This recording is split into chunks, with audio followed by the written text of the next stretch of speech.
I'd like to introduce our next session. Do we have a title for this? I think it just states Nope. There we go. Well, there it is. It's the 9/11/3/11/77 connection. And we'll welcome back our two presenters, Annie Machon from UK, who's already given a couple of presentations this week and was our keynote speaker just a little while ago. And then Ian Crane, who's heavily involved in the UK 9/11 Truth Movement. And he's going to give us the PowerPoint presentation. But let's have the beginning of the session with Annie Machon. Please welcome Annie Machon. Well, thank you very much for that. It's a pleasure to be back on a stage. I'm getting quite used to this now. It's great fun. I'm not going to take up too much of your time this afternoon because I know Ian's got a lot of detail around all three of those attacks, which show a lot of mirror imaging going on between them. I really just want to reiterate a few things that I said last night. Start off by making the point that we are always tarred with the brush of being conspiracy theorists. Now, I'm sorry, I've worked on the inside. I've seen a number of these things going on. This is not a theory, this is fact. And the sooner that more people wake up to this, the better, because we can start affecting some serious change. The things I just want to run over very briefly in terms of what we saw. I want to re-mention the Gaddafi plot. Now, this is the reason, as I said last night, that David and I went public, why we blew the whistle on MI5 and MI6. It's also, I think, why they've gone after us, or certainly after David, quite so stringently, because he just knew too much about something that was too dangerous to be put out in public. For those of you who weren't there last night, this is a case of state-sponsored terrorism. It's a case of a Western intelligence agency, which was MI6, the James Bonds of the world, going ahead and funding our terrorist enemies, Islamic extremist terrorists in Libya, in an attempt to try and assassinate a foreign head of state.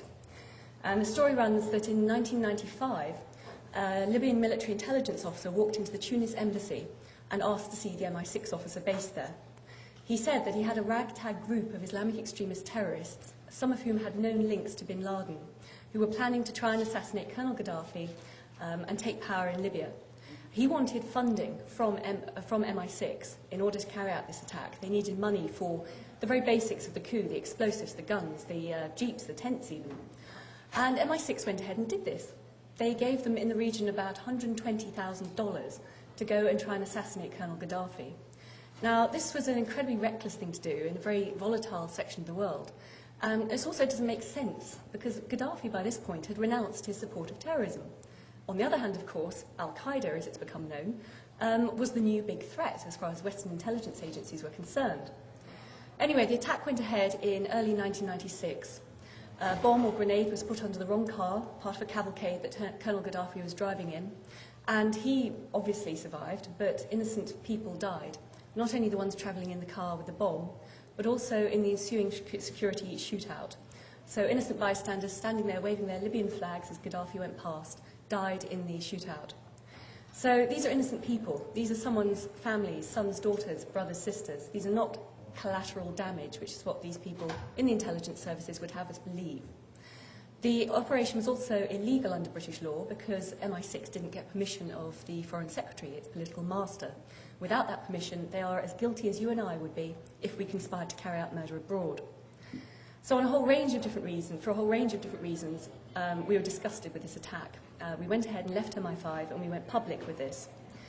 The initial response of the government when David brought this information to their attention through a legal channel was to have David thrown in prison in Paris with a view to extradition.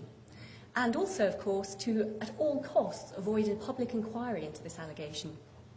And they managed to do that by wheeling out the then Foreign Secretary, a man called Robin Cook, who's now dead, to appear on a high-profile political show in the UK called Breakfast with Frost on a Sunday morning.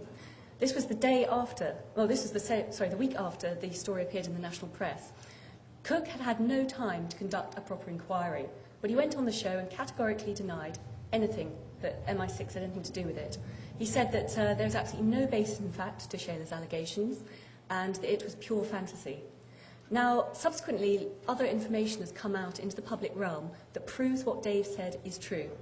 There was a leaked document from MI6 that came out in the year 2000 showing precisely the attack, precisely the plot that David had talked about. Also, information has come out via the French intelligence services pointing to the fact that there was a man called Abdullah Radwan, who was the Libyan military intelligence officer who went ahead and carried out this attack. He's subsequently been killed. So this is manifestly not pure fantasy. But to this day, the Foreign Office will say it still is. And they expect to be able to get away with it. And of course, with the current form of government in the UK, they can. There is still no public inquiry. And now running through that very rapidly, and also there are a number of other cases of state-sponsored false flag terrorism that we saw, both in Northern Ireland, where MI5 employed agents to penetrate the IRA, and then allowed them to run amok, even to the extent of killing other MI5 and army agents to maintain their cover. It's completely immoral. There was also the case of Mossad bombing its own embassy in London in order to shatter a Palestinian support network in London and to gain greater security around their embassy. So I'm just raising some of these issues really to highlight the fact that these are not isolated instances. Of course the intelligence services and rogue elements of the government will cover up for them. Of course the intelligence services play dirty. But we expect them not, if they're going to do that, to a certain extent, at least to do their job properly and protect us. And certainly in the UK, we are not offered adequate protection by MI5 and MI6, as we saw with 7/7. They play fast and loose with our lives. We're just, collateral damage if we get caught up in a terrorist activity in our own countries. So this is part of a pattern. It's part of a power play on their part, and it's part of jobs for the boys. They want to ensure that there is always a state of perpetual warfare. This is the Orwellian nightmare. They want to ensure that there is always an enemy to fight so that they can get resources, so that they can have jobs for the boys and keep the arms industry in business. And that's the real plan behind all these things. So with that background in mind, I'd like to pass over to Ian, who's going to say a few words about the similarities behind the modus operandi of all these attacks. Thank you very much.